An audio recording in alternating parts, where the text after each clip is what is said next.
Alam ko, ibabas na naman ako na ma-DDS pagkatapos nito.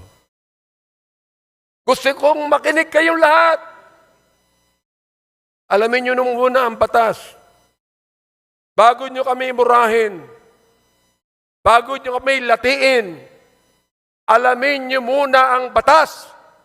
Sapagkat dito po, sa house na ito, ay pinaglalaban namin hindi lamang ang katuwiran ng bawat tao, kundi ang tinatawag natin sa war on drugs, while touted as the formidable solution to the country's drug menace, had resulted in the systematic violations of our constitutional rights to life, human dignity, and due process. Ang sagradong buhay na tanging bigay ng poong may kapal ay hindi kailanman dapat pawiin. Honorable Speaker and distinguished colleagues in Congress at lahat po ng ating mga kababayan na nakikinig dito at sa ating website ngayong hapon na ito. Gusto ko lang pong sabihin unang-una, Mr. Speaker, the time of reckoning has come. Nakalagay po sa Matthew chapter 7 and verse number 2. For with what judgment ye judge, ye shall be judged. And with what measure ye meet, it shall be measured to you again. Kung iniisip po natin na magagawa mo ang gusto mong gawin, na hindi mo sinusunod ang saligang batas, dahil nasa kapangyarihan ka, nais kong sabihin, Mr. Speaker, na matatapos din ang mga bagay na yan at ikaw ay hatulan ng taong bayan.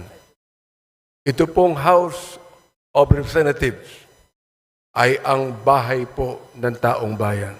Sapagkat tayong lahat ay inelect ng taong bayan upang tayo ay magbusisi ng lahat ng katiwalaang nangyayari sa ating pamahalaan.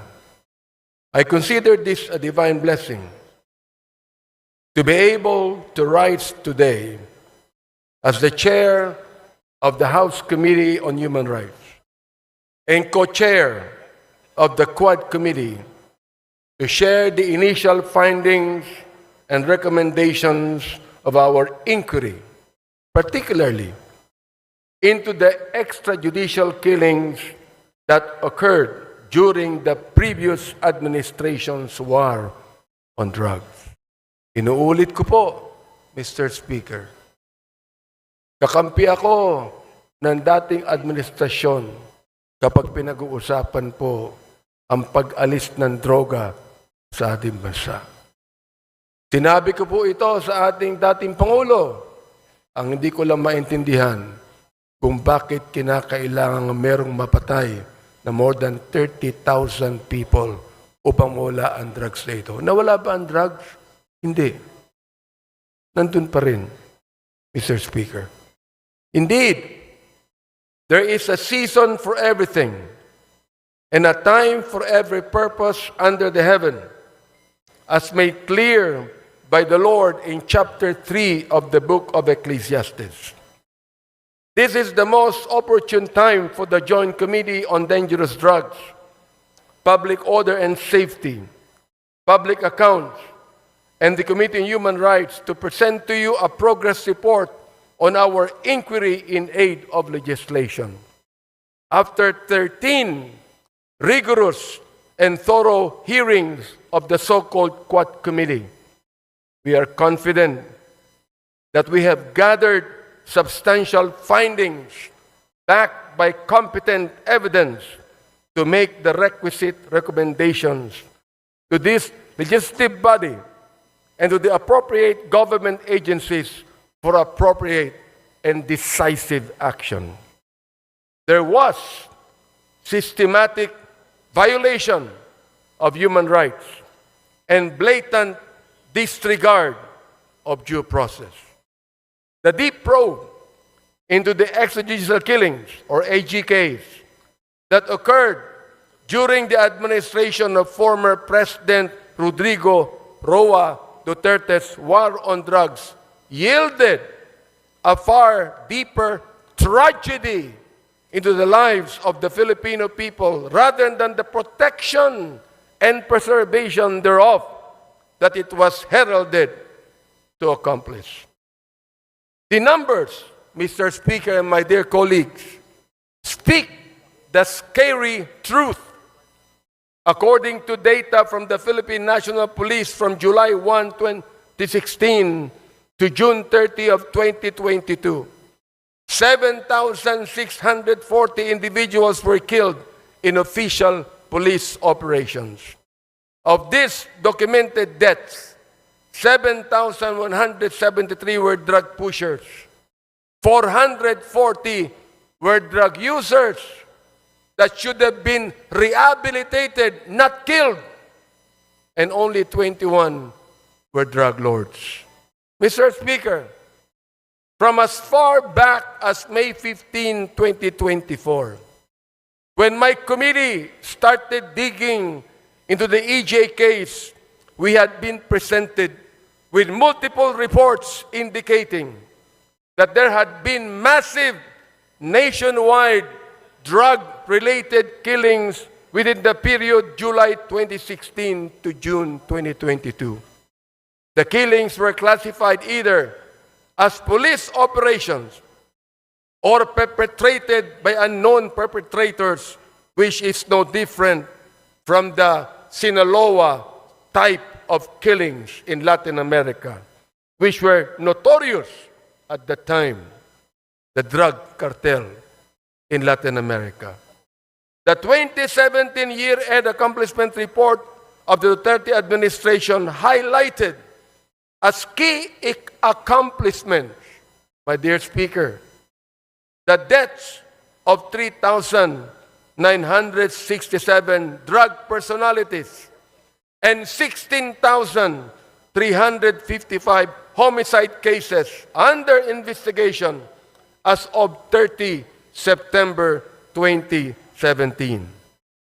The PNP reported that there was a total of 7,640 illegal drug suspects who died in police operations, 2,053 of which were recorded in the first 6 months of the Duterte presidency from July to December 2016. No less than the United Nations Office of the High Commissioner for Human Rights noted that there were at least 8,663 drug-related killings as of February of 2019, while academic research, the HUS project of the Third World Studies, University of the Philippines, gathered around 5,348 recorded deaths. The Free Legal Assistance Group cited unassailable data in a Supreme Court and Bank extended resolution that indicated that the Duterte administration's anti-drug war from July 1, 2016 to November 27, 2017 recorded a staggering total of 20,322 deaths, or a daily average of 39.46 deaths. Mr. Speaker and my dear colleagues, was the war on drugs truly aimed at dismantling the drug syndicates and put an end to this illegal and immoral trade? Or was it an all-out assault on the poor and vulnerable to cover up the former? Gusto ba talaga nitong durugin ang mga drug lords at ang illegal drug industry? O durugin lamang ang mga mahihirap upang pagtakpan ang mga may kinalaman o kaugnayan sa problemang ito? Clearly, The war on drugs, while touted as the formidable solution to the country's drug menace, had resulted in the systematic violations of our constitutional rights to life, human dignity, and due process. Ang sagradong buhay na tanging bigay ng poong may kapal ay hindi kailanman dapat pawiin ng sinuman. Ang sabi po ng Diyos, thou shalt not kill.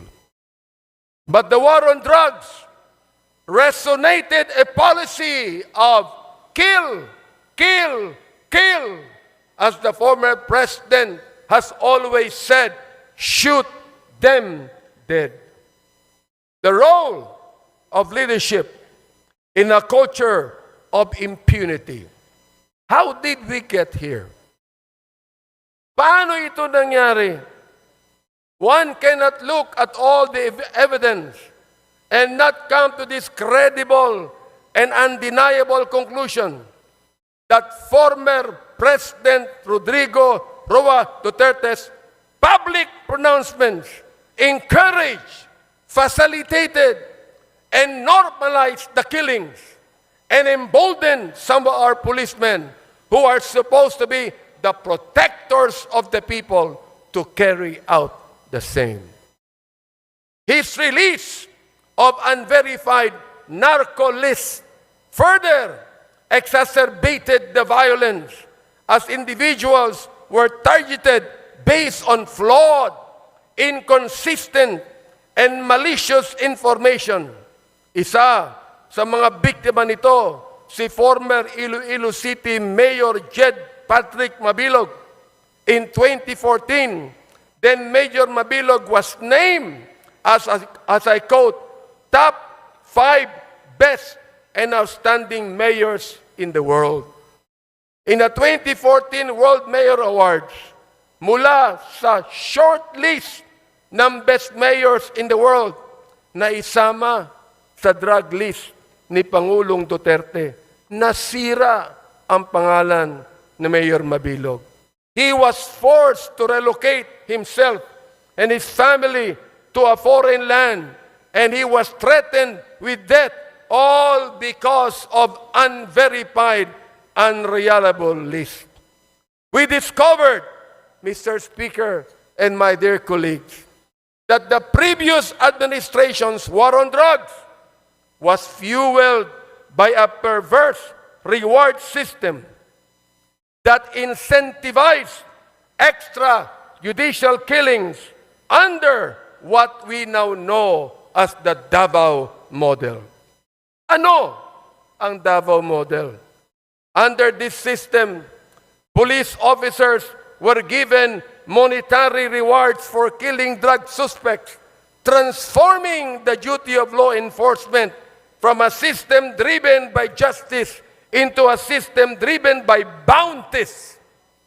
Testimonies from Police Lieutenant Colonel Jovi Espinido, Police Colonel Ruyima Garma, and other officials confirm the existence of this system. Malinaw ang testimonya nila. Salapi ng sagradong buhay, Mr. Speaker.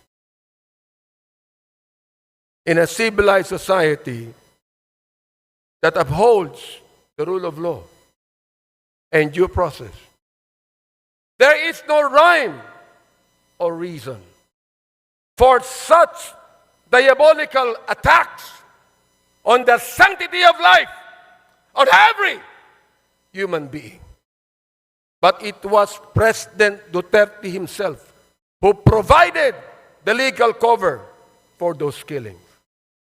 The narrative of nanlaban or fought back became the legal justification for these operations, as PRRD himself encouraged officers to provoke suspects into resisting arrest, which was he admitted in one of the hearings conducted, providing legal cover for the use of lethal force.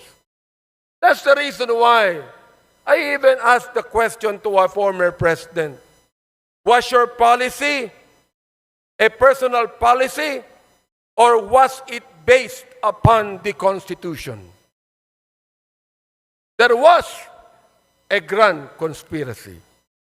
In the course of our hearings, we exposed disturbing cases where killings were carried out for monetary rewards or as part of orchestrated operations.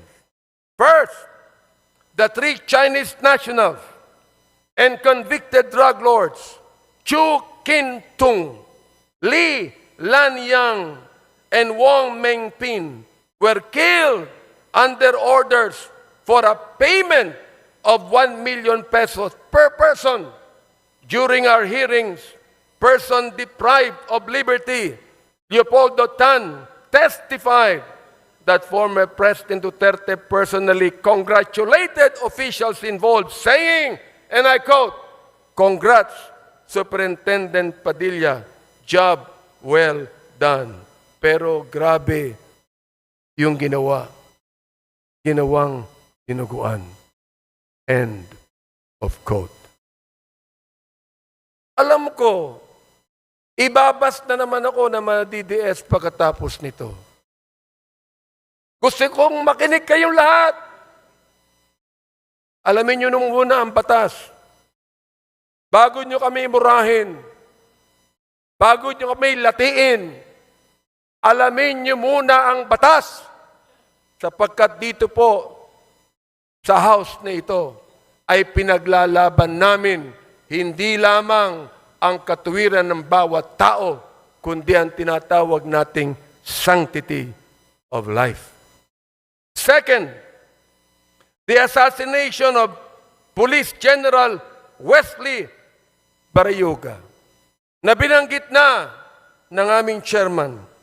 Witnesses testified that Barayoga was killed under instructions from police officials with a reward of 300,000 pesos given for his murder. Police Colonel Grijaldo, na kinontempo namin sa aming last Qualcomm hearing. Nandito po siya ngayon. Maaaring narinig niya. Anong ginawa niya nung siya ang Chief of Police ng Mandaluyong City? Nang general na ito ay pinatay doon sa Mandaluyong, walang police report, walang investigation report, walang ginawa ang Chief of Police na ito. Siya ba'y tinanggal sa pagiging Chief of Police? Hindi, mga kaibigan. Samantalang yan palagi ang SOP ng Philippine National Police. We heard testimony that revealed that police officers had killed quotas and were rewarded for complying with them. Police Lieutenant Colonel Espinido detailed that a 20,000 peso reward was paid per kill. Yan po ang kanyang statement. Our investigation also unearthed cases where the drug war served as a tool to eliminate competition among drug syndicates.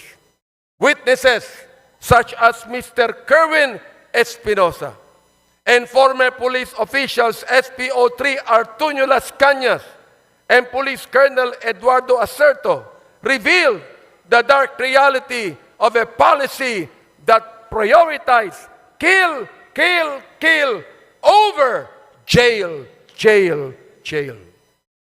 Mr. Speaker, more data revealed how every effort was made to ensure that those involved in these killings were spared from the consequences of their actions. Of the over 8,351 deaths, the PNP's Internal Affairs Service reported that 99.17% of cases resulted in the exoneration of police officers. Just imagine. Of the 32,803 policemen charged for operations. Only 30 were dismissed. These numbers expose a justice system that failed the victims and their families. Out of all this bloodshed, ano naman ang naging impact sa paggamit ng droga? Mr. Speaker, the Dangerous Drugs Board admitted that the drug war resulted in only a slight decline in drug use. The figure of 4 million drug users that former President Duterte cited at the start of his term had no verified basis. Sinabi pa niya na itong si Adolf Hitler pumatay ng 3 milyon ng mga Hudyo. Mali pa ang sinabi niya, 6 million po ang napatay niya. Kaya dapat patayin ang 3 milyon ng mga drug pushers. Ganun po ba ang dapat katawiran ng isang pangulo ng isang democratic country? Hindi po tayo terorista. Hindi tayo komunista. Hindi tayo diktadorya. Tayo po ay demokrasya. Mr. Speaker, as a result of these hearings, we filed House Bill number 10986, an act classifying and penalizing extrajudicial killings as a heinous crime, providing reparation for the victims, and strengthening the mechanism for its prevention. This bill, otherwise known as the Anti-Extrajudicial Killing Act, defines extrajudicial killing as any killing other than that imposed by the state pursuant to the provisions of the Constitution on heinous crimes, or a deliberate and arbitrary killing of any person not authorized by a previous judgment pronounced by a competent court, committed by a public officer, personal authority, agent of a personal authority, or any person who is acting under the actual or apparent authority of the state. Under this measure, extrajudicial killing is classified as a heinous crime, punishable by life imprisonment. Monetary reparation between 250,000 pesos to 500,000 pesos, as well as a non-monetary reparation, will be granted to victims and their families to be determined by the extrajudicial killing claims board proposed under the bill. Sana po maging batas na po ito. Next, we recommend the passage of a death in custody or under Police Operations Act. This will institutionalize official recording and reporting of deaths during police operations in custody with mandatory annual reports as submitted to Congress, DOJ, and the CHR. The establishment of a national interagency investigative body, an independent agency tasked to investigate EJKs and the other human rights abuses committed by state and non-state actors. The creation of an independent international affairs service that is autonomous to ensure accountability free from the PNP influence. We also recommend the filing of appropriate charges against officials responsible for these atrocities. We recommend that cases be filed under Section 6, Crimes Against Humanity, under the International Humanitarian Law, Republic Act 9851, against former President Rodrigo Roa Duterte, Senator Ronald Bato de la Rosa, former PNP Chief Oscar David Albayalde, and former PNP Chief De Bolsinas, among others. We also recommend reparations for victims of EJKs, strengthening the Commission on Human Rights, and enacting prevention measures to ensure that none of these horrendous abuses to human rights will ever happen again. Mga kababayan, as stewards of justice and as the representatives of our people, it is our moral and sacred duty to hold the perpetrators accountable and to uphold the value of every human life. Nais ko sang sabihin sa inyo na ang distrito ko po ay drug-free. Pero walang napatay. Kahit isa. Pwede naman pala eh. Pwede naman pala na ang isang syudad, ang isang bayan, ang isang distrito, pwedeng mawala ang drugs na hindi mo kinakailangan pumatay. Mga kaibigan, my dear speaker, my dear colleagues, I know that this is a season of giving, love, and forgiveness. And may this also be a season of healing, but never giving up on justice and truth. Maraming salamat po at maligayang Pasko sa inyong lahat.